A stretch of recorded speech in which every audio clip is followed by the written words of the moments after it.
तो आपका स्वागत है एक बार फिर से आपके अपने YouTube चैनल पर। दोस्तों, या तो आप सभी को पता है कि प्रदेश में लगभग 60,000 पदों की भर्ती प्रक्रिया चल रही है। यानी जो ग्रुप सी और ग्रुप डी के जो लगभग 60,000 पद है उनको भरने की प्रक्रिया चल रही है। लेकिन हाईकोर्ट में जो सामाजिक आर्थिक मानदंड का जो मामला था, हाईकोर्ट के फैसले के द्वारा यानी जो सामाजिक आर्थिक मानदंड के जो अंक दिए जाते थे उसको गलत ठहराया गया है। और हाईकोर्ट के द्वारा इन सामाजिक आर्थिक मानदंडों को जो अंक थे उनको रद्द करके दोबारा से नया सीटी और दोबारा से नए यानी विज्ञापन को प्रकाशित करने को कहा गया है। तो हाईकोर्ट के इस फैसले को चुनौती देते हुए एचएससी की तरफ से सुप्रीम कोर्ट में याचिका दायर की गई थी और इसकी सुनवाई 19 जून को हुई थी। लेकिन सुप्रीम कोर्ट के द्वारा अगली सुनवाई के लिए 24 जून की तारीख तय की गई है।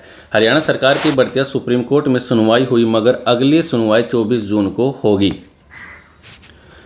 हरियाणा कर्मचारी चयन आयोग की अपीलों पर सुप्रीम कोर्ट ने बुधवार को सुनवाई हुई, लेकिन अगली सुनवाई 24 जून को होगी। तो आयोग ने अपील दायर कर हाईकोर्ट के फैसले पर रोक लगाना और सामाजिक आर्थिक मानदंड के जो अंक है जारी रखने का आग्रह किया है। यानी एचएससी की तरफ से हाईकोर्ट में सुप्रीम कोर्ट में याचिका दायर की गई और जिसमें कहा गया जो हाईकोर्ट के द्वारा जो फैसला लिया गया उसको रोका जाए और जो सामाजिक आर्थिक मानदंड के जो अंक है उसको जारी रखा जाए, क्योंकि कई अपीलें दायर हो रखी है। तो बुधवार को जब यह मामला जस्टिस विक्रमनाथ और जस्टिस SVN भट्टी की अवकाश प्राप्त खंडपीठ के सामने सुनवाई के लिए आया तो याचिकाकर्ताओं ने बताया कि 2 अन्य अपीलें हाईकोर्ट के इस फैसले से लंबित है। तो खंडपीठ ने इन सभी मामलों को एक साथ यानी 24/6/2024 को सूचीबद्ध करने को कहा गया, यानी 24/6 को अगली सुनवाई के लिए कहा गया है। हाईकोर्ट ने सामाजिक आर्थिक मानदंड के अंक देने की हरियाणा सरकार की अधिसूचना रद्द कर दी थी। यानी हाईकोर्ट की तरफ से जो सामाजिक आर्थिक मानदंड के जो अंक दिए जाते थे उनको रद्द कर दिया था और जो सीईटी था यानी जो सीईटी का स्कोर था उसको भी रद्द कर दिया था। तो हरियाणा कर्मचारी चयन आयोग चाहता है कि जो ग्रुप डी और ग्रुप सी के जो 24 ग्रुपों के जो रिजल्ट घोषित हो चुके हैं उन पर सामाजिक मानदंड के जो अंकों का कोई असर नहीं है। यानी जो आपके लगभग 24 ग्रुपों का जो रिजल्ट घोषित किया गया है और ज्वाइनिंग भी दी जा चुकी है, यानी इस पर जो सामाजिक आर्थिक मानदंड के जो अंक दिए गए हैं इस पर कोई भी असर नहीं है, क्योंकि इन ग्रुपों में 4 गुना से भी कम कैंडिडेट शामिल थे और सामाजिक आर्थिक मानदंड के अंक लेने या ना लेने से इस पर कोई असर नहीं पड़ता है।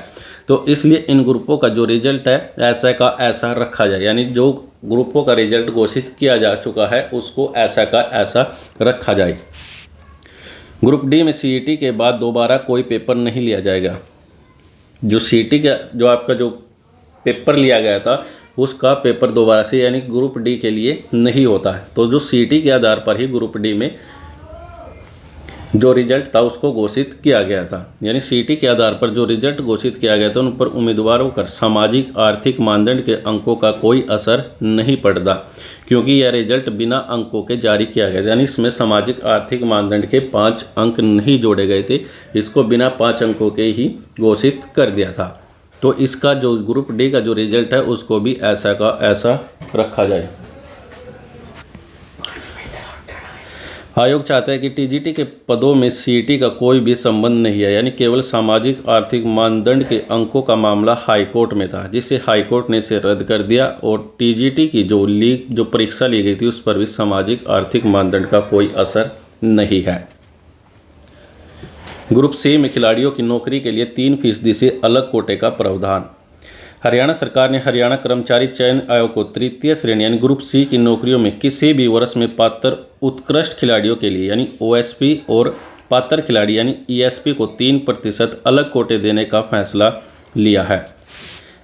इसके लिए खेल एवं युवा मामले विभाग ने एक अलग कोटा बनाया जाएगा और तृतीय श्रेणी के कुल पदों में से 3% पद OSP और ESP के लिए अलग भर्ती करने को HSC को मांग भेजेगा। तो सरकार के इस फैसले से खिलाड़ियों के लिए नौकरी के द्वार खुलेंगे। सरकार की ओर से जारी आदेश के मुताबिक यह कोटा गृह विभाग, खेल विभाग, स्कूल शिक्षा विभाग, प्राथमिक शिक्षा विभाग और जेल विभाग, इसके अलावा वन्य एवं वन्यजीव विभाग और ऊर्जा विभाग में लागू होगा। यानी पहले यह आदेश केवल गृह विभाग, माध्यमिक शिक्षा और मौलिक शिक्षा, खेल एवं युवा कल्याण विभाग में लागू था। यानी अब सरकार ने संशोधन कर इसमें वन विभाग, जेल एवं ऊर्जा विभाग भी शामिल कर लिया है। तो खेल विभाग इन पदों के लिए रोस्टर रजिस्टर भी लगाएगा। यानी प्रदेश में ग्रुप सी के लिए अलग से खिलाड़ियों के लिए 3% कोटे का प्रावधान किया गया और इसमें कुछ विभागों को शामिल किया गया। यानी इसमें अब आपके जो सरकार के द्वारा वन, जेल, ऊर्जा विभाग भी शामिल कर लिया है और सरकार को HSC की तरफ से इसकी मांग भेजी जाएगी। तो फिलहाल के लिए दोस्तों आज के लिए इस वीडियो में इतना ही। वीडियो अच्छी लगे तो वीडियो को लाइक कीजिए, कमेंट कीजिए, शेयर कीजिए और सब्सक्राइब कीजिए माजिद साइंस को। वीडियो देखने के लिए आप सभी लोगों का धन्यवाद।